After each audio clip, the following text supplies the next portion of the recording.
Welcome! This is the first part of a 3-part tutorial series where I go through my method for designing and animating some esports graphics inside of After Effects. In part 1, this part, we're going to be creating a static graphic that features some procedural noisy blurs as well as a flexible coloring system. In part 2, we then go ahead and animate it. And in part 3, we create a dynamic template using expressions and essential graphics to create a player profile system that we can then customize to our heart's content. So there's a fair bit to cover. Let's get into it. Now, there's no shortage of esports graphics and motion design inspiration. They feature strong typography, there's bold use of color, as well as some variety of looks when it comes to how do they use a texture or some extra technical elements. So I couldn't really resist trying something out, but I was particularly drawn towards Worship's branding that they did for Valorant's Champions Tour of 2021. There was this noisy blur that just instantly caught my attention, as well as the use of a tritone color palette. So I thought I'd try and add my own spin onto it inside of After Effects. Now for a starting point, it's nothing too complicated. We got a 1920 by 1080p composition that goes for 5 seconds, and its frame rate is set to 12. You could do a 24 or 25, 30 or whatever, and then do a posterized time over it, but that's just extra frames for the software to have to calculate. And I just like exporting at 12 frames per second anyways. I'm just going to call this one Esports Design for now. Nothing too complicated. Now, we're just going to be focusing on the directional blur and that kind of noisy blur system. So I'm just going to start with a black solid here at the background, 1920, 1080, black solid. We get to reuse that a bunch of times. And then we're just going to focus on the text after that. Using the text tool, I'm just going to type out something here, a title for our tournament. I'm going to call it the Melbourne Major because down here in Australia, we don't get much in the ways of esports tournaments. So maybe I can channel something through this tutorial. The font that I'm using here is called Vanchrome. It's available for free. It's chunky, it's big, it's got that kind of esports vibe to it. I can highly recommend it. Now, one of the aspects that I really like inside of After Effects is reusing the same solid over and over again. It's already 1920 by 1080, so we're going to reuse this same black solid up in our project panel a bunch of times. Now, this whole effect is driven by fractal noise. There's one fractal noise layer, which we get to call now, because that's a good idea. And it's going to help generate the blurring kind of system that other layers can reference. So I'm going to add the fractal noise effect to it, but by default, it's going to look a bit shabby. So we'll just fine tune some of the settings here. Fractal type, I'm going to change the dynamic. It's a little bit more, dynamic, I suppose. And the contrast, I'm going to dial that up way high because we're just looking for a very distinctive black and whites, not much of the grays in between. And right now there's far too much brightness going on here, so I'm going to reduce it to -150 so there's less white going on. One of the big important sliders here is the complexity slider. By default, it's set up to be quite gritty and, detailed. But if we lower this down to 3.5, we get some more just ebb and flowing kind of splotches around. The last big thing that we'll do here is under the transform section is change the scale from 100 to something much larger, something like 450. So we don't focus too much on these little small bits. Instead, we get these large kind of masses. Now, these splotches are fine, but let's add a bit more direction to them through a directional blur, something that we're going to use again very shortly. If we increase the blur length here, we start to stretch them out a little bit and make those edges a little bit softer. In fact, I'm going to take this all the way up to 250 here to really accentuate them and give it a little bit of a direction here of -33 so we get that nice slanted look. Now they're a bit more soft and smooth, but they've still got that kind of distinction between them. What I can also recommend is adding in a curves effect, whether we use it now or later on, but we're just going to increase the white point a little bit here. You can always make a little S-bend. This is a really easy way to kind of fine tune just how gray or white or black the whole kind of undulating mass is. So we're just going to leave that there for now. So with that all done, all set up, I'm just going to hide the layer. We don't need to see that right now. But what we're going to do now is drag in another black solid, and this one we're going to be calling directional blur. This one's going to feed off the whites and the blacks of that fractal noise layer to just directional blur some specific elements of what is underneath it. Right now, it is just a black solid, so I can recommend toggling your switches and modes until you get the little switchboard that we have here. I'm just going to select the adjustment layout, which is that half semicircle kind of look here, to just tell it that it's now going to be an adjustment layer. Again, we could use an adjustment layer, but I prefer using just the same solid over and over again and turning on that switch. Just makes it a bit easier. Here, I'm going to add in the directional blur effect and just mimic what we just did in the previous one. Again, -33 for the direction and a blur length of 250 just to really make everything not readable. What we can do now is direct this directional blur to only be where the fractal noise whites are, like a lumimat essentially. We're going to toggle these switches back again, and if you're using a more recent version of After Effects, you're going to have this beautiful new track matte pick whipping kind of system, which I can highly recommend getting used to. I'm going to just pick whip the fractal noise here, and right now it's just going to be looking at its alpha channel, which is, regular. But if we click on this little box here that has a circle in it, we can make it look towards the luminosity of the channel instead. Much nicer. You get to having these wonderful little streaks coming across your piece instead. Kind of cool. This is the point where you can always revisit the fractal noise curves effect that we have here. If we reset it, you can start to see what kind of difference it all makes. If you're pulling up the white point, it's going to be a bit more extreme in those kind of circumstances, or you can start to still tweak it around until you find a nice little midpoint where it's not too crunchy. But again, this is going to be a building process. And the next building process that we're going to be doing is dragging in another black solid here. I'm going to call this one camera lens blur. Now, I could have the title as the best blur inside of After Effects. Fastbox blur is pretty good too, but camera lens blur definitely gets a lot of points for its use of a blur map, where you can specify just specific areas of the layer or everything that's underneath it to be blurred, and it smoothly kind of transitions it. We love that. I'm just going to toggle the switches again and make this an adjustment layer so it starts to affect everything underneath it. And we're going to specify the blur map underneath the layer. I'm just going to point it towards the fractal noise layer that we've already generated. So it's going to be mimicking it. But right now, it's just pointing at the source. It's just seeing a black solid and says no blur anywhere. So we just need to specify it for it to be effects and masks. And we get to then start to blurring all these kind of regions around, but it's not very noticeable at the moment. So let's bump up that 5 to 15 instead, and we get a much more smooth kind of look to it. It's looking kind of cool, One of the things to note is that we can't really see it at the moment, but that directional blur started to affect the alpha of the entire video here. If you bring on this little transparency grid here, you can see that we're introducing all these transparent pixels, which is less than ideal. What I can recommend is on the directional blur layer, we can also add in the effect called solid composite, which just fills in the layer with a solid color. It's just nice to be able to check that off. Underneath the white for the color, I'm just going to change that to black just to fill that all in. I'm just feeling like we have kind of covered all our bases there. Now, the real source to all these kind of esports kind of looks is the texture, their inclusion, and what kind of way they're going about it. In this one, I'm going down the pathway of noise because I think it's a really nice ingredient, especially once we start introducing the toner effect later on. I'm going to drag in another black solid at the moment, drag that into the top, make that an adjustment layer. I'm just going to call this noise very appropriately. Now, there's a bunch of different noise effects that live inside of After Effects, and they all have their pros and cons, but the ones that I've been really settling on at the moment is called Noise, HLS, and Auto. That one's really nice because it brings in all those little settings that you need without adding in too much extra render time. For one, you get to add noise to just specific channels, such as the hue, the lightness, or the saturation, but it also animates, which is really handy. For this one, I'm just going to be affecting the lightness. Since we're not really dealing with any hues or saturations, everything's just black and white at the moment, I'm just going to introduce some noise to the lightness channel. Nothing too extreme, I'm just going to add it to around about 4 or so.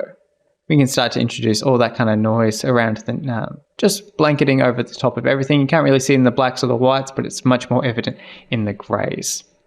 But I really want to emphasize some extra noise inside of these gray areas that we have at the moment. So I'm just going to drag in one more here. I'm just going to drop it in over the top of the camera lens blur. I'm just going to type in blurred noise as just a differentiating factor. I'm going to add in the same effect here, noise HLS auto.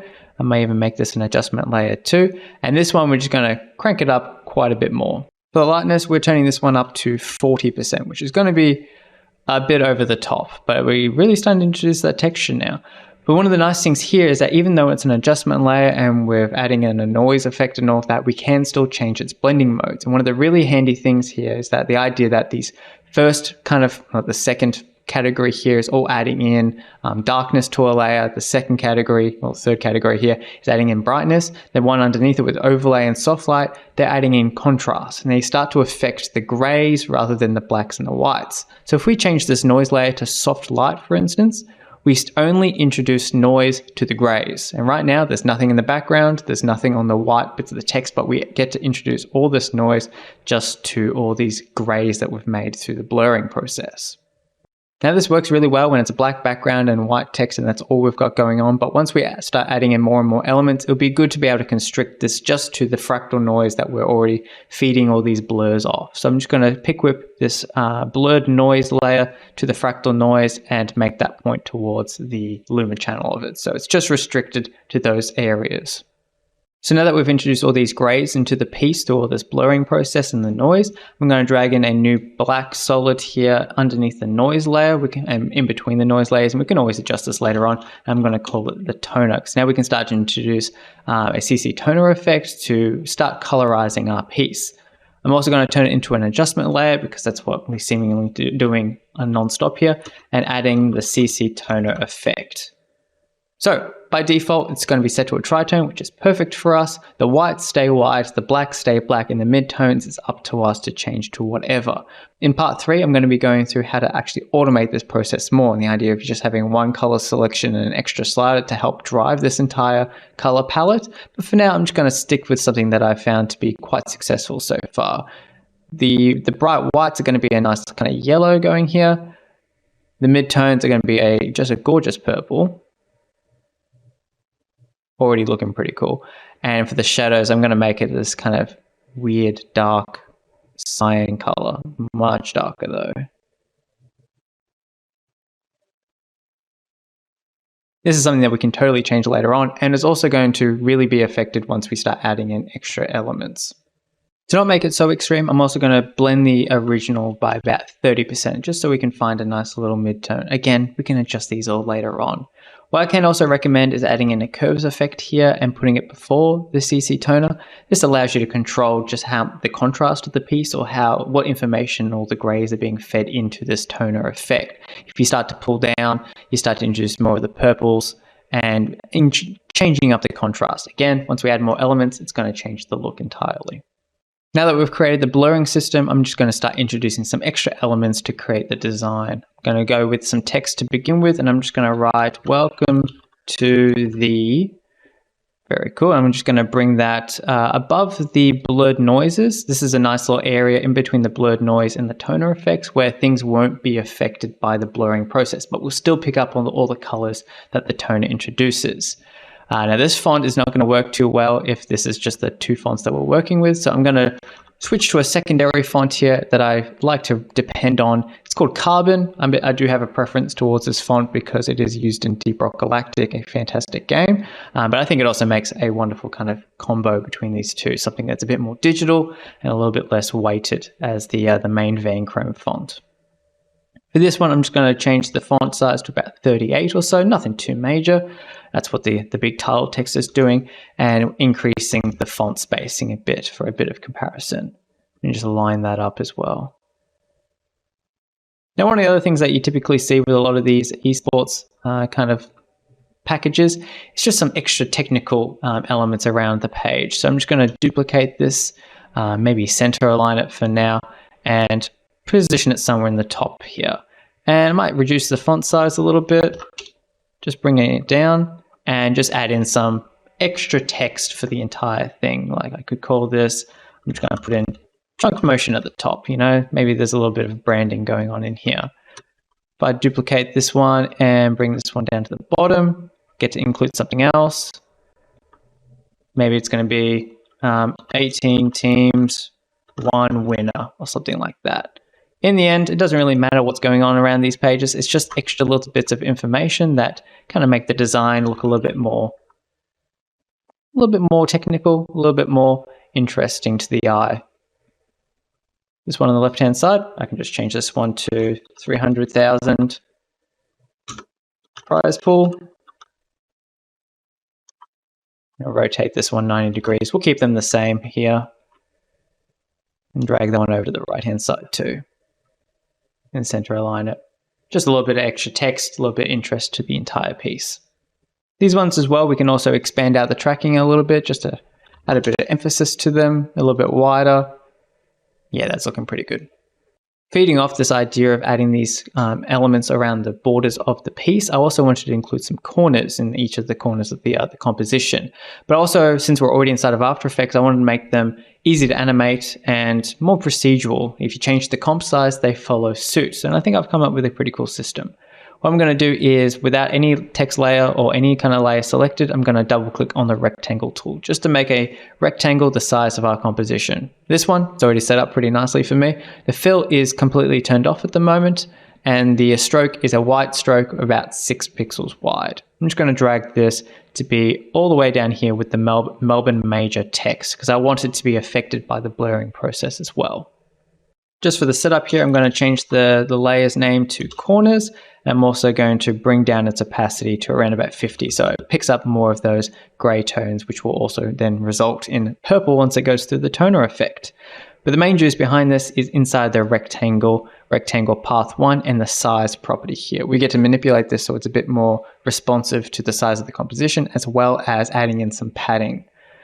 I'm going to add a slider control to this corners layer here. I'm going to rename that effect to padding just so it's a bit more legible. Down here on size, I'm going to alt-click on the stopwatch to enable expressions here at the moment, and I'm just going to kind of stipulate the sizing of this rectangle to be whatever the composition size currently is, taking away the padding so that it's always uniformed. If I add in a square bracket first, I'm going to type in this comp with a capital on the C and go, since this is for the X value, comp width. And I'm going to add a minus sign and just pick whip that slider that we currently have. Adding in a comma, I'm going to go this comp again, but the height this time, since we're dealing with the height of it, taking away the slider again and wrap that all up with an end bracket. So ideally, nothing's changed. It's still 1920 by 1080. But the idea here now is that we can increase the padding and it pushes in this rectangle uniformly, I would want to say as well. It's 110 pixels currently. It's 110 pixels down from the top, and it's also 110 pixels from the side, which is much better if I just disable the expressions currently. That if you just bring this down, it's not going to be the same width as it is to the height because it's keeping that 16:9 ratio. Yucky. No thank you. I'm just going to enable expressions again, and it means that it's going to keep this nice distance on all sides. Very cool. It's also not a bad time to align all that text that you have added in, just to make sure that everything is indeed aligned with the boundaries of this composition. Nothing too crazy. But what I do want here is that I want it to be just the little corner bit. I don't want a full rectangle, just the little corners. And again, that could have been quite a convoluted kind of process when it comes to animating the trim paths or multiple layers. But I think I've come up again with a cool system that makes it much easier for us. It all starts with a trim paths effect, and only the one, and then we'll get to be able to repeat it to all the different corners so it all ripples out nicely. The idea here is that since this is a rectangle, 50% is ultimately going to be one of these corners. So if I set the start percentage to be 49, I may just solo this layer so it's a bit more legible and bring back the background. We've got 49 and it's starting to hone in onto this bottom left corner. If I set the other side to be 51, we've isolated that corner very nicely so far. In fact, we can make this even more automated if we just add an expression to the end property here, and we just specify it's 100, take away whatever value the start property is currently at, which means if we start to manipulate the start one, it's going to ultimately push out on the other side at the same rate. Pretty handy. Now we want to ripple this corner out to all the other corners currently in this composition, and we're just going to do that through repeaters. We can add in a repeater effect to the shape layer. We can open that up, specify the copies to only be 2 because we're just trying to isolate one other corner. Trying to repeat this to all the corners doesn't seem to work very well, but if we stick to just 2 copies, we can go down to the transform and zero out the position change that it's got by default and add in 180 degrees of rotation. Because the shape layer still has its anchor point in the middle, it's automatically going to rotate around that point and give us 2 corners very nicely. I'm just going to duplicate this repeater effect by hitting Control D or Command D. You can also go up to Edit and then go Duplicate. And with this extra repeater here, I can undo the rotation that we've currently got, setting it back to what it once was, and unlinking the scale so that I can specify -100, essentially mirroring what we currently have, making all 4 corners currently have a corner element to them. Going back into the trim paths, it's easy enough now to fine tune just the sheer size of these corners by dragging around the starting point of this trim paths effect. It's all going to ripple to all of them and set up pretty nicely. Just for a little reference point as well, if you do change your composition size to say a square format, because we're basing this off the composition sizings rather than it's just a 1920 by 1080, it's automatically going to respond to any composition size changes, which is potentially overkill, who knows. We've also got some supporting assets to help elevate this piece. For instance, I have a looping image sequence of a particular character from the game Dota 2. He's called Faceless Void. He doesn't have a face, and it loops for a couple of seconds here, nothing too long. If you have an image sequence that loops but only lasts for a couple of seconds, don't worry about time remapping or anything like that. What I can recommend is going down to Interpret Footage after you right-clicked on it, going to Main, and down at the very bottom here, you can specify how many times it loops in the actual source footage. Like if you specify it to last for loop 10 times, it now lasts 46 seconds, which is really handy for just dragging in. You don't have to deal with any kind of keyframing or looping time remapping. I'm going to drag in this Faceless Void character down at the very bottom underneath everything and plant him down in the background here. I'm just going to position him off to the right hand side. We're going to be blurring a lot of these elements so that they're not too overpowering or too demanding of your attention, but for now this will do just quite fine. I'm going to also add in a HLS color balance just to help darken them up a little bit so again the contrast isn't too noticeable. Just bumping that down a little notch. I've also got a light spot from the video Copilot tutorial from many years ago. I used this inside of the neon text tutorial that I released a couple of years ago now. It's just a PNG that has some very nice light fall off from a singular point. Again, you can create this somewhat through some masks or some shapes, some blurring and all of that, but just having it all wrapped up inside of a PNG, it makes it very easy to be able to add into your projects and manipulate it.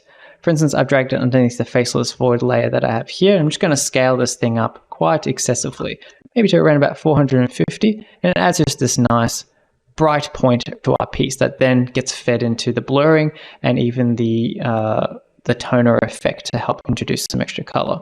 But I find it really effective to be able to add them behind our hero piece here. And if I add the exposure effect too, we can also change just how bright it is. We start dialing this up, it gets a bit brighter and brighter, and we get to add in a whole bunch of extra color behind our main character. Going up to around about 5 or so does a really cool effect and it helps them stand out from the background a little bit more. Something else that I did for the neon sign tutorial is the idea of this slow atmosphere, adding a little bit of extra moving elements, which is something that we'll get to see in the next part where we start animating. But I also have this slow atmosphere that is from Premium Beat in the volumetric fog overlays kind of pack that is available for free. I really like number 17 slow atmosphere because it's nice in 4K and just adds all this extra kind of texture and movement inside the scene. I've dragged that in over the top of a Faceless Void character. You can see as again gets affected by the toner, adds this really cool effect. I'm just going to scale this bad boy down a bit just so it's not too large. And again, I said in the neon sign tutorial, you can add this, change the blending mode to screen, but that's just going to introduce a whole bunch of lightness to the scene, and it's not really how smoke works in the end. It just makes everything so bright. What I can recommend instead is adding the shift channels effect, because from here we can change it so that it can take its own alpha from the luminance channel. So it starts to actually gray out the piece and add its own kind of volumetricness to the animation. And again, as I mentioned in the other tutorial, you can add a curves effect and before the shift channels, and you can always manipulate just how bright the luminance of the pieces, which then in turn feeds into the alpha channel and makes it a bit more visible. You can play around with this, find out where it best suits inside your piece, but I think this is pretty cool to begin with. Now, there definitely are far too many elements fighting for attention at the moment, especially with how crisp this hero is. So what I'm going to do is bring in one more black solid in between our slow atmosphere and the main text. And I'm going to turn this into an adjustment layer again. Here, I'm just going to add a fast box blur, nothing too fancy here, and just increase the blur radius to around about, was it like 8 or so? And it just helps minimize their impact on the overall scene. Now that we've added all these extra elements, we're introducing more and more light and more grays to the piece, which is making it all a bit colorized and a bit too apparent. What I can recommend is going back up to the toner now, and that toner, this curves effect that we had before the CC toner is something that we can now manipulate to dial in the right amount of contrast in our piece. What I can mostly recommend is bringing down the shadows by pulling on the line, just that little bit down, and you can start to introduce more of the blacks to the piece. So a little before and after just adds that contrast again, and makes the text pop. And then one more little compositing aspect that I wanted to include is another black solid just underneath the fractal noise here. I'm going to call this glow. Just a little bit of airiness of the whole piece just to make it, all these whites pop a little bit more. Adding in just the basic glow effect here. Of course, the default values are horrendous. I'm going to increase the radius here to much larger, to around about 250, just to really soften it all out, and then bring down the intensity by half to 0.5. We can always dial around these, find out what works, play around with the toner effect just to help pull these back down, see what works well for us. This is the part of the kind of tutorial where it's just purely up to us to tweak the final look, and there's a bunch of different things you can do to it, particularly the curves effect to help introduce the contrast. You can play around with the light spot to find out just how much extra light you need to introduce back there. But even things like the amount of glow, but particularly the fractal noise is one that, since that's driving so many different elements inside our piece, maybe the people do want to see the letter M inside your graphic here. With that, you can select the fractal noise layer, go down to the fractal noise and adjust the random seed. And here you have pretty much unlimited variance of the piece. And who knows which one of these is going to strike gold. But that's one of the wonderful parts about this being a more procedural approach, is that you can just go through all these different instances and find one that works for you. And the other great thing, which in part 2 we'll get to do, is animate the evolution as well, which allows us to smoothly transition and find these different kind of variations of the fractal noise, and that then blurs your entire piece. You can adjust how much the directional blur happens, dial it up, dial it down, find the nice kind of middle ground, something that you need to make the piece work. You can also change the camera lens blur radius to see if you can soften it up a little bit. Maybe 15 is too much for you. You can find a nice little middle ground, or really go over the top if it's going to be maybe not text based. The amount of noise as well is going to definitely be dependent on your own personal taste. Try out the different noise types as well and see what one works well for you. But I really start to enjoy this textured look that we get here. But last but not least is the toner colors as well. Playing around with these is going to yield so many different looks and results. And you can really find some cool kind of examples from this. It's really impressive just how far removed these colors can be. As long as you've got a nice bright and mostly unsaturated highlight, a nice saturated mid-tone that is somewhere in this middle portion, and a very dark kind of saturated shadow, any of these hues can really work together and change some really cool looks coming from it. These 3 colors, for instance, really work well for me. The idea of it's a yellow, a blue, and a red for the 3 colors. Doesn't look good on paper, but turns out really nicely here. And there we have it. This is what I'm going to settle with in the end of part 1, where we're designing a nice noisy kind of textured kind of look for an esports graphic. The text is still live and editable, and there's so much variation that you can achieve through the colors and the noise and the texture that you can introduce. In part 2, we're going to bring it to life, animate everything, and then still work with this kind of look and template going into part 3. I hope you learned some new kind of techniques, or even just changed the way that you can think about applying different types of effects. Thank you so much for watching this video. Check out for part 2, and if you're watching this when it's come out live, it will be out very shortly, but most likely when you're watching this, part 2 will already be out, so you can just click ahead and check out that video when you have the chance. Thank you so much for watching, and I'll see you in the next one.